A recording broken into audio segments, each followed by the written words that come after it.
Hello my dear friends, कैसे हैं आप लोग। आई होप सब अच्छे से होंगे। तो हम लोगों ने लास्ट टाइम पढ़ा था इनलाइन सीएसएस।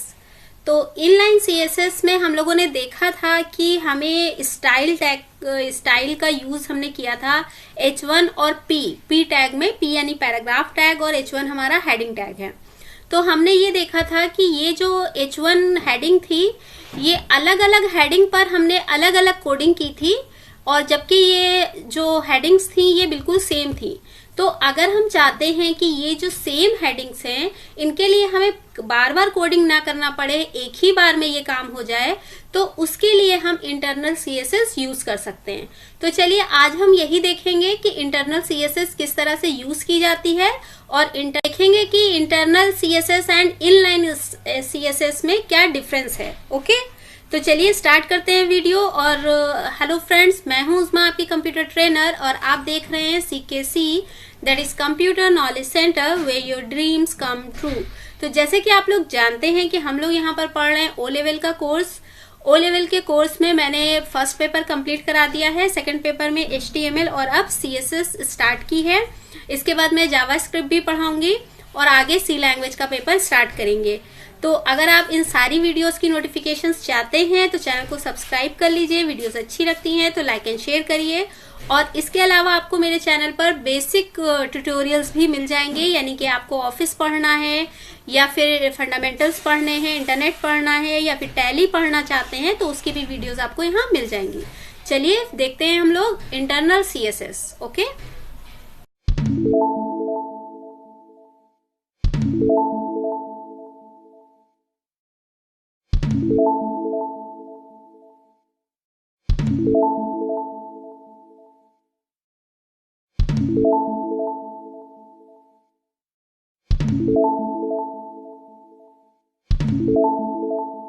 फ्रेंड्स, मैंने यहाँ पर CSS स्टार्ट की है और यहाँ लिखा हुआ है एक टाइटल इंटरनल CSS, और यहाँ पर एक पैराग्राफ टाइप किया है और इस फाइल को हमने सेव कर दिया है इंटरनल CSS के नाम से .html।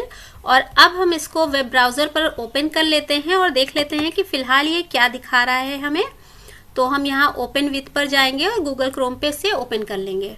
ओके, तो ये हमारा टाइटल दिखना चाहिए और उसके अलावा पैराग्राफ दिखना चाहिए। ओके, तो ये हमारा पैराग्राफ और टाइटल दिखाई दे रहा है।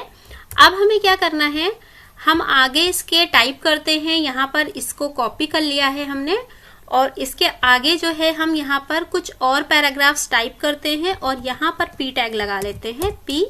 ओके, और इसके आगे हमने यहाँ कर दिया है /P, और फिर से हम यहाँ पर हेडिंग एक ले लेते हैं H1 और यहाँ डाल देते हैं जो हेडिंग थी हमारी, this is second paragraph.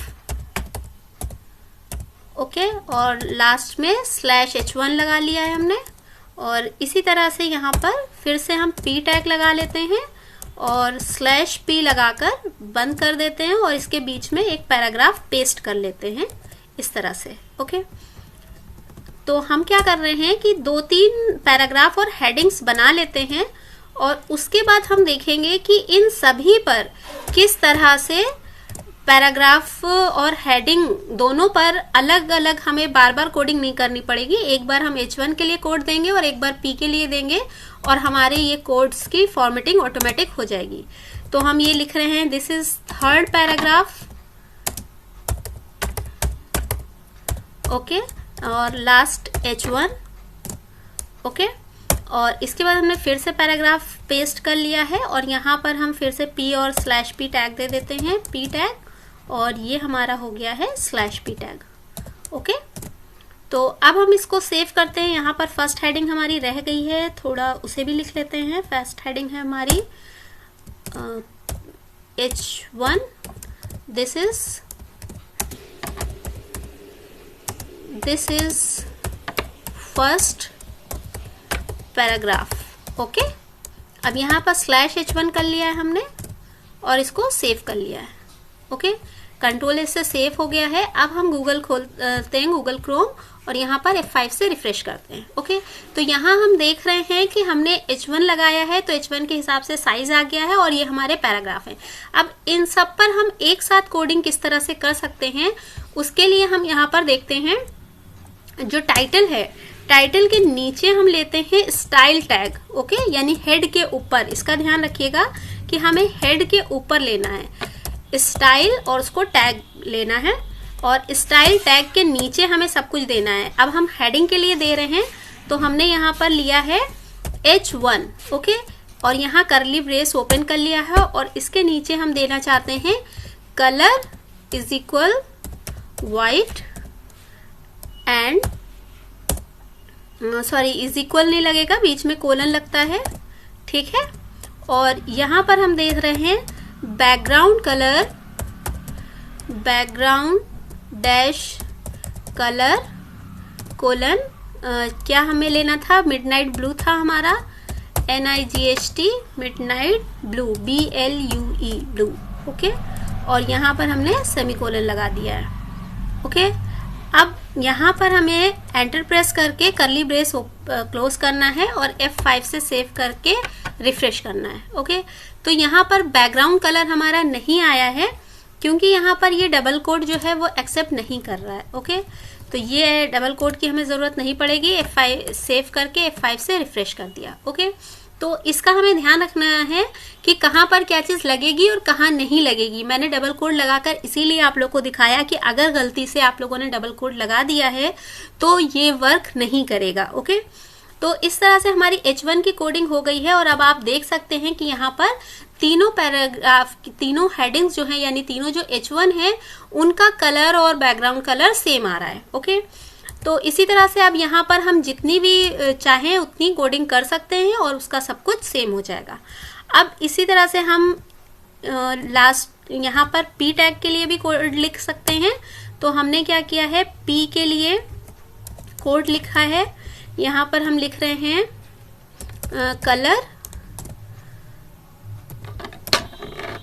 Colour हम ले लेते हैं सियान।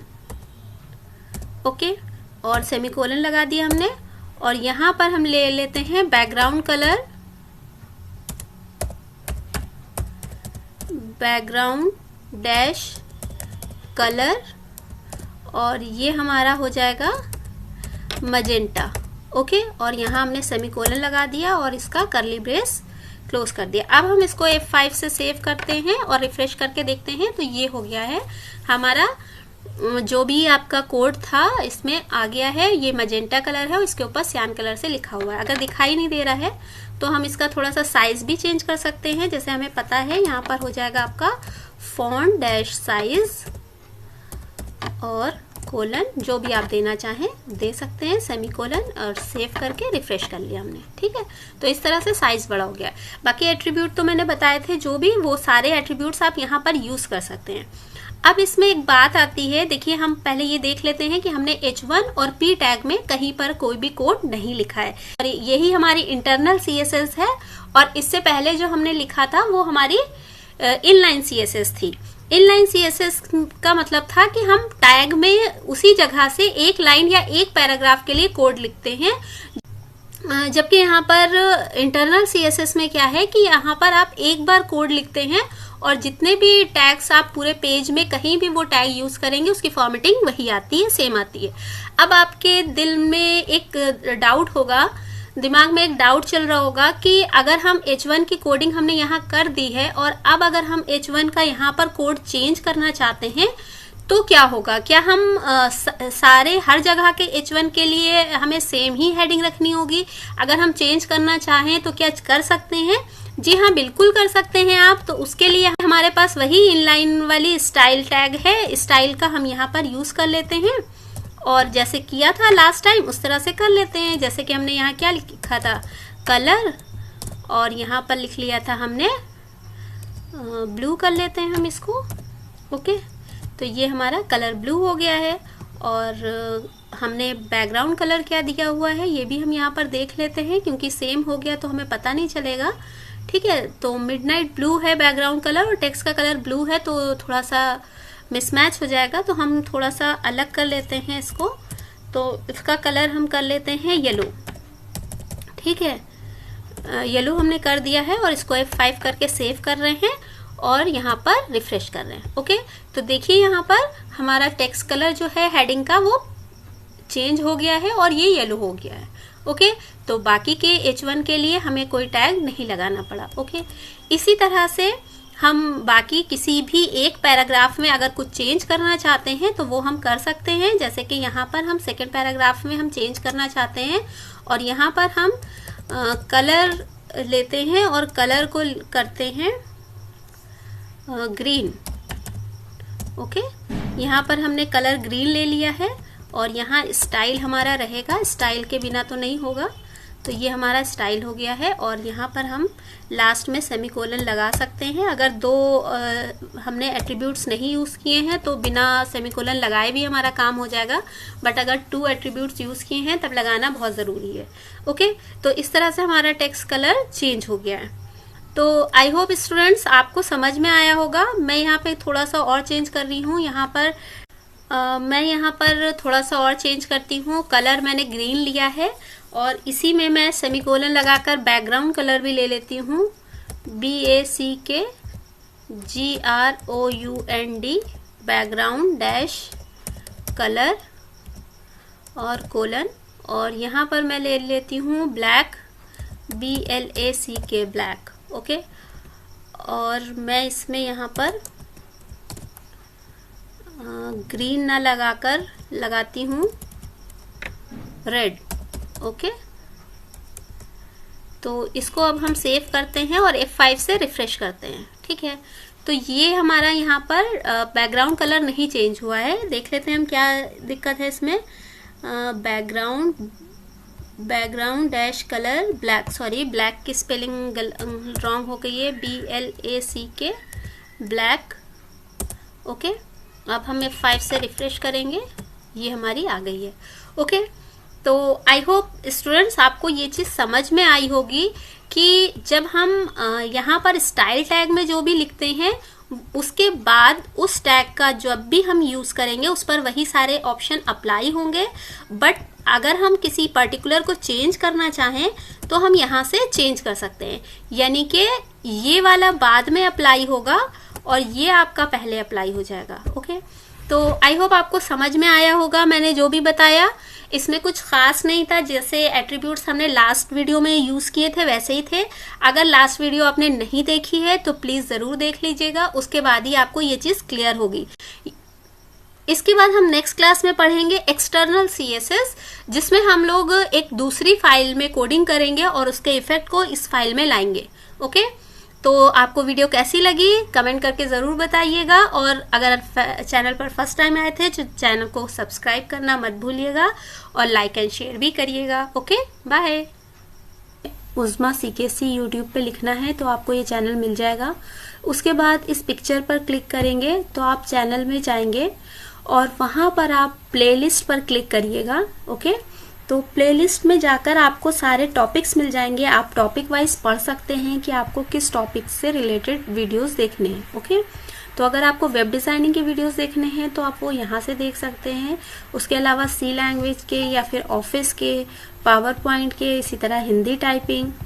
ओके, तो यहाँ पर ये सारे टॉपिक आपको पर्टिकुलर टॉपिक वाइज मिल जाएंगे सारे वीडियोज़, तो इससे आपके लिए आसानी रहेगी।